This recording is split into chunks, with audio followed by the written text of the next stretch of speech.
Assalamualaikum warahmatullahi wabarakatuh. Jumpa lagi dengan Pak Sugeng di pelajaran Diesel Engine pada bab cooling system.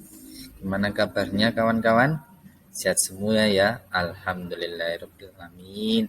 Tahu nggak kalian tentang cooling system itu? Dari bahasanya saja coba. Sistem pendinginan. Yaitu gini gambarannya. Di mesin itu supaya nggak terjadi panas berlebih, maka butuh yang dinamakan dengan cooling system. Apa sih fungsi dari cooling system tersebut? Coba kalian baca ini.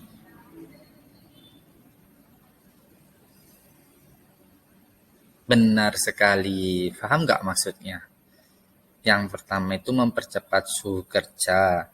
Ini yang biasanya sering kita lakukan kalau mau memakai motor atau mau memakai mobil atau mesin lah.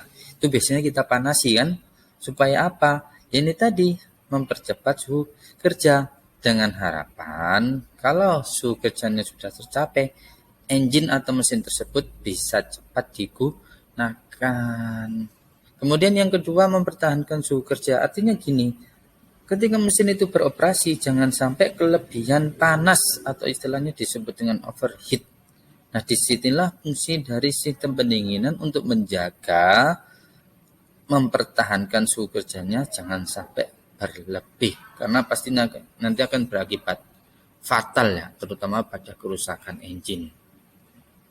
Kemudian untuk mendukung fungsi tersebut, maka dibutuhkan beberapa komponen. Coba kalian perhatikan gambar bagan cooling system dan nama-nama bagiannya. Ada pompa, oil cooler, water jacket, thermostat, radiator cap, dan radiator hose. Ya paling tidak di sini kalian juga harus paham dengan komponen-komponen dan sistemnya. Oleh karena itu, untuk memudahkan kalian belajar cooling system dan fungsi komponen tersebut, simaklah video sistem kerja berikut ini. Cara kerja sistem pendingin dibagi menjadi dua, yaitu saat mesin masih dingin dan saat mesin sudah panas. Saat mesin masih dingin, termostat dalam kondisi tertutup. Karena termostat baru akan terbuka jika suhu air pendingin sudah mencapai sekitar 90 derajat Celcius. Dengan menutupnya termostat, maka saluran menuju radiator juga tertutup atau tidak terhubung, sehingga cairan pendingin hanya bersirkulasi di dalam mesin.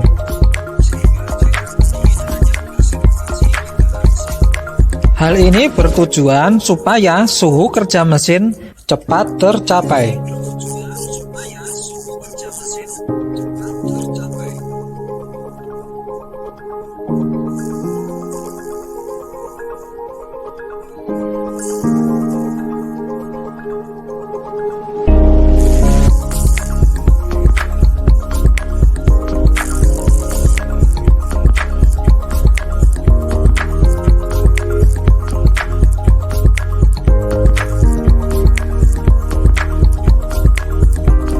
Yang kedua, saat mesin sudah panas. Saat suhu cairan pendingin sudah mencapai kira-kira 90 derajat Celcius, hal ini akan menyebabkan katup pada termostat mulai membuka. Dengan terbukanya termostat akan menghubungkan saluran cairan pendingin dari mesin menuju radiator, sehingga yang sebelumnya cairan pendingin yang hanya bersirkulasi di dalam mesin akan bersirkulasi menuju radiator. Di dalam radiator, suhu cairan pendingin akan diturunkan. Setelah suhunya turun, cairan pendingin akan disirkulasikan kembali menuju mesin. Siklus ini akan berulang terus-menerus selama mesin masih bekerja.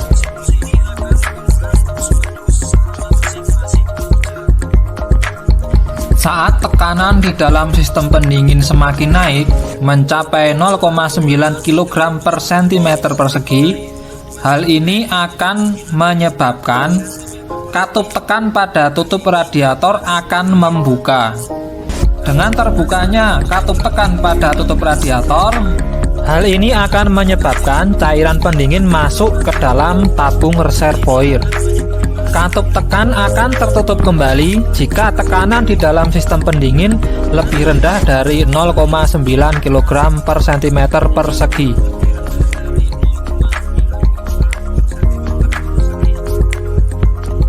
Saat tekanan di dalam sistem pendingin turun sehingga timbul kevakuman, maka katup vakum pada tutup radiator akan terbuka, sehingga cairan pendingin dari reservoir akan mengalir masuk menuju sistem pendingin.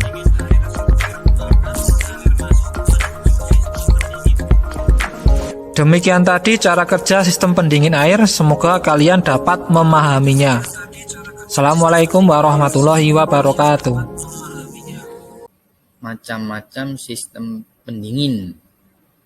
Itu ada gambar pertama, 2, dan 3. Kalau yang sudah dijelaskan tadi itu seperti yang gambar mana? Pertama ya. Tapi ada sedikit perbedaan. Kalau radiator tadi umumnya dipakai di mobil ya. Kemudian kalau yang gambar pertama ini ada sunline. Sunline itu ada sebuah pipa dari ini upper tank radiator langsung menuju ke water pump ya. Ini biasanya digunakan pada truk-truk di mana ketika terjadi perubahan kecepatan secara drastis, maka akan terjadi penurunan tekanan yang akan mengakibatkan gelembung-gelembung udara di dalam sistem pendinginan. Supaya tidak terjadi suplai coolant ke pompa itu harus cukup, sehingga tanpa melalui radiator langsung diambil melalui jalur sunline. Nanti kalau sudah ada gelembung udara akan timbul kavitasi. Ini masalah besar ini. Kemudian yang kedua yaitu kill cooler. Ini yang sering dipakai di kapal ya. Kill cooler ini di dalam sistem pendinginannya, kalau tadi coolant itu didinginkan oleh udara ya di radiator, kalau kill cooler ini coolant yang disirkulasi di engine ini disirkulasikan ke kill yang ada di lambung kapal ini.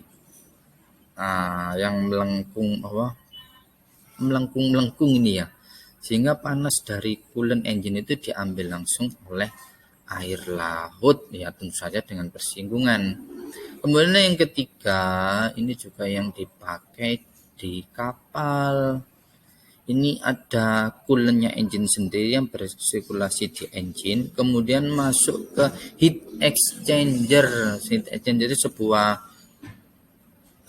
kotak atau tabung di mana mengalirnya coolant, kemudian juga mengalir air laut di dalam kotak itu.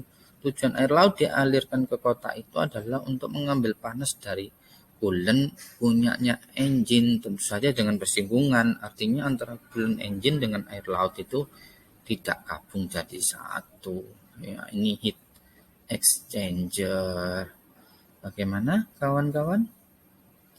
Sekian ya, cukup ya untuk penjelasan cooling system kali ini. Silakan bisa browsing materi di sumber manapun. Dari saya cukup sekian ya kawan-kawan. Selamat. Assalamualaikum warahmatullahi wabarakatuh.